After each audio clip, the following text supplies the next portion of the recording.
أهلا حبايبي المشتركين، واش راكم؟ نتمنى تكونوا بخير وتكونوا في صحة جيدة. ندعوكم كامل تصلوا معايا على سيدنا محمد صلى الله عليه وسلم. اليوم جيتكم بهذا الفيديو اللي لازم كامل تشوفوه. وصفة تعلم حاجة بطريقة سهلة وسريعة وبسيطة وبنينة، والأهم من كل هذا أنهم يشهيو بدون عجن، بدون دلك، بدون تعب، والنتيجة واو روعة. بعد ما تشوفي هذا الفيديو متأكدة باللي مستحيل تزيد تحبي روحك في العجن تاع المحاجب ولا تاع المسمن.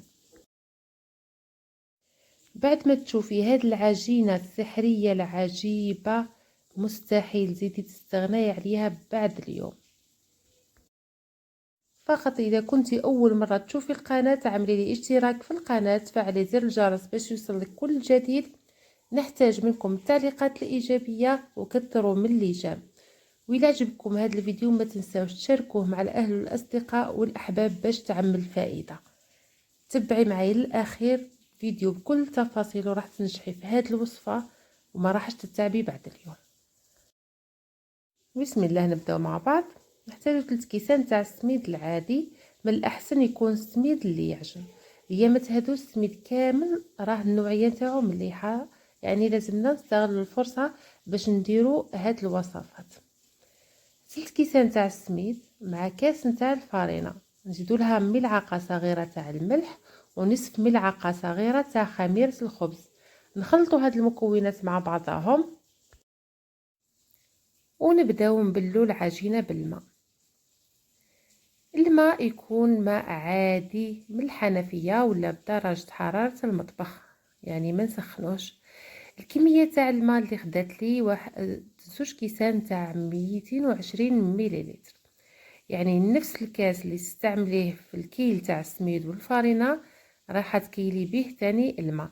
اللي حبت كمية كبيرة اكبر من هذه دير كيل اكبر، فقط تضاعف المكونات.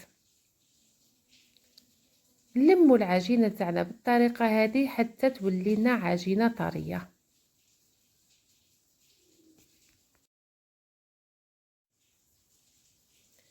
نحاولوا ندخلوا من الماء مليح في العجينة، كما قلت لكم ما رايحين نعجنوا، ما رايحين ندلكوا، ما رايحين نتعبوا رواحنا خلاص.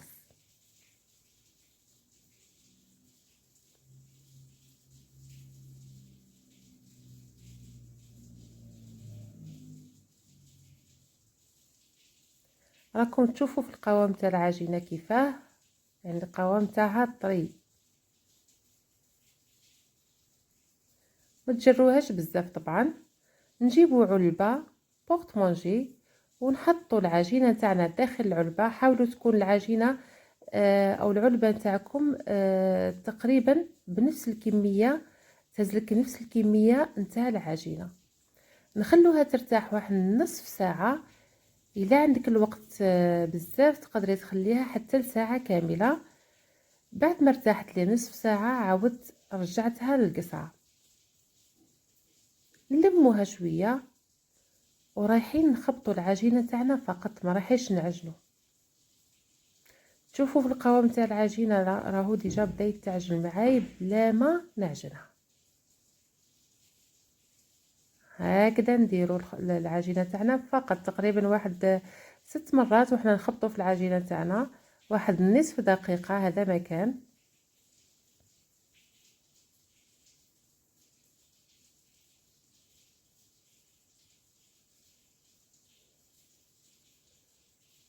يعني مش 6 مرات، اكثر من 6 مرات. بعد ما كملنا نعاودوا نرجعوا العجينه تاعنا للعلبه ونغلقوها ونخلوها نصف ساعه اخرى، واللي عندها الوقت تقدر تخليها اكثر. راح تشوفوا القوام تاع العجينه، يعني انا تفاجأت بعد ما شفت العجينه وكأني دلكتها، مع انه والله ما دلكتها نهائيا.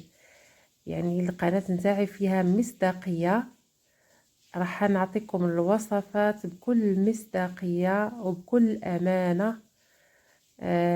ما رايحاش ندير هكذا ونروح نعجنها وما نصورش الفيديو ونقول لكم العجينه ما تعجنتش. لا، انا كما خدمت العجينه كما صورت لكم الفيديو بلا ما نعجن العجينة جاتني عجينة هايلة.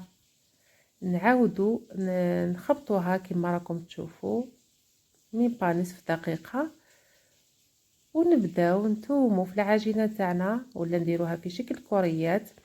انا حبيت اليوم ندير المحاجب شويه صغار، حبيت نبدل ستيل. انا كنت نديرهم كبار، لكن اليوم انا حابه نديرهم شويه صغار. على بها درت الكوريات نتاعي نتاع المحاجب صغار.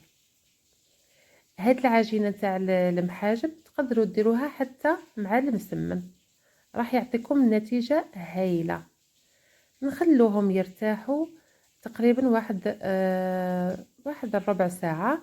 وإلا شفتوا العجينة نتاعكم بعد ما كورتوها مدلقت معكم بزاف، تقدروا تعاودوا تكوروها مرة أخرى. شوفوا بسم الله ما شاء الله، يعني لو كون عجنا هاد العجينة ما راحش تعطينا هاد النتيجة روعة. يعني أنا نخدم في العجينة وأنا نتمتع. ساعات الانسان كي يتعب على حاجه ومن بعد تعطيه نتيجه هايله يفرح بزاف، يعني التعب تاعو كامل يروح. نحلو العجينه نتاعنا، نحاولوا نحلو الاطراف مليح ونبداو نفتحوا فيها، وراكم تشوفوا كيفاه جات روعه وكاننا عجناها. نحطوا الحشو هذا انا كنت درت حبه كبيره تاع البصل قسمتها لشرائح، زدت لها 3 حبات نتاع الفلفل الحلو، اللي تحب تزيد الفلفل الحار زيد الفلفل الحار. زدت لهم شويه تاع الدجاج كنت قطعته لمكعبات صغيره. خلاص اللي عندها تقدر تستعمل زدر، اللي ما عندهاش تقدر تستعمل حتى افخاذ الدجاج. وزدت لهم حبه تاع الطوماطيش قطعتها لمكعبات صغيره. ومن بعد ما تقلاو معايا مليح زدت لهم مربع تاع الجبن، ذوبته معاهم مليح. نحلوا العجينه نتاعنا، نحطوا الحشو. الا حبيتوا تزيدوا اي نوعيه اخرى تاع الفرماج زيدوا، الا ما حبيتوش لكم الاختيار.